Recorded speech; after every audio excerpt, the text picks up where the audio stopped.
The incursion and bombardment of Gaza is not about destroying Hamas. It is not about stopping rocket fire into Israel. It is not about achieving peace.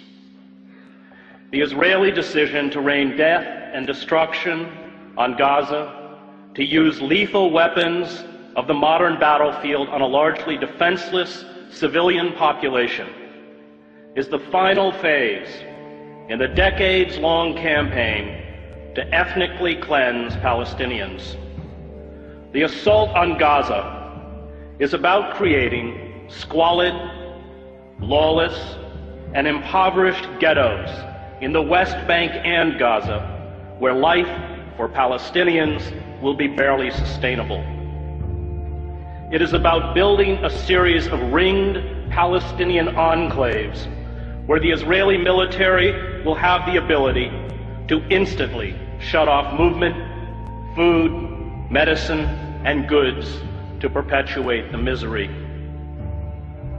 Privilege and power, especially military power, is a dangerous narcotic.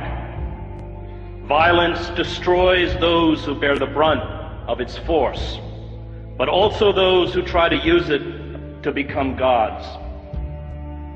Israel uses sophisticated attack jets and naval vessels to bomb densely crowded refugee camps, schools, apartment blocks, mosques, and slums, to attack a population that has no air force, no air defense, no navy, no heavy weapons, no artillery units, no mechanized armor, no command and control, no army, and calls it a war.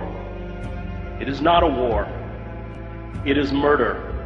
Images of dead Palestinian children lined up as if asleep on the floor of the main hospital in Gaza are a metaphor for the future. Israel will from now on speak to the Palestinians in the language of death.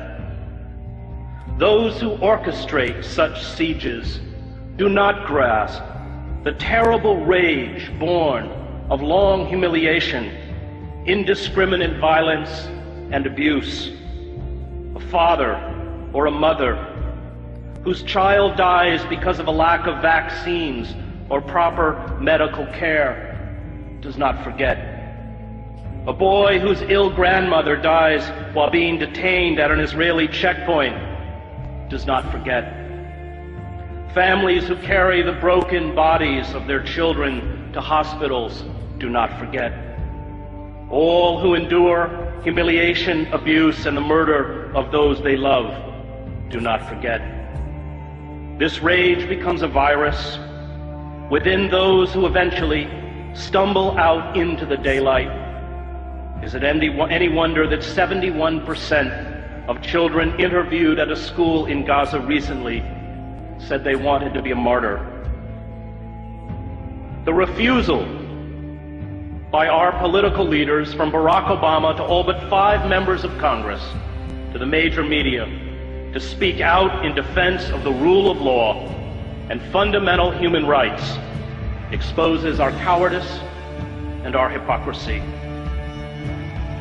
The public debate about the Gaza attack engages in the absurd pretense that it is Israel, not the Palestinians, whose security and dignity is being threatened. This blind defense of Israeli brutality towards the Palestinians is a betrayal of the memory of all those killed in other genocides in other times. The lesson of the Holocaust is not that Jews are special. It is not that Jews are unique. It is not that Jews are eternal victims.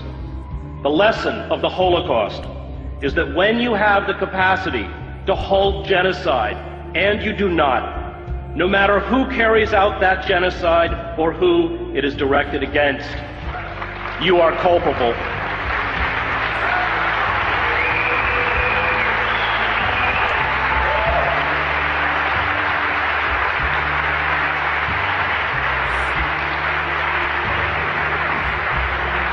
And we are very culpable the F-16 fighter jets, the Apache attack helicopters, the 250-pound smart GBU-39 bombs are all part of the $3 billion military aid we give to Israel. Palestinians are being killed tonight with American-made weapons. But perhaps our callous indifference to human suffering is to be expected. We, after all, kill women and children on an even vaster scale in Iraq and Afghanistan.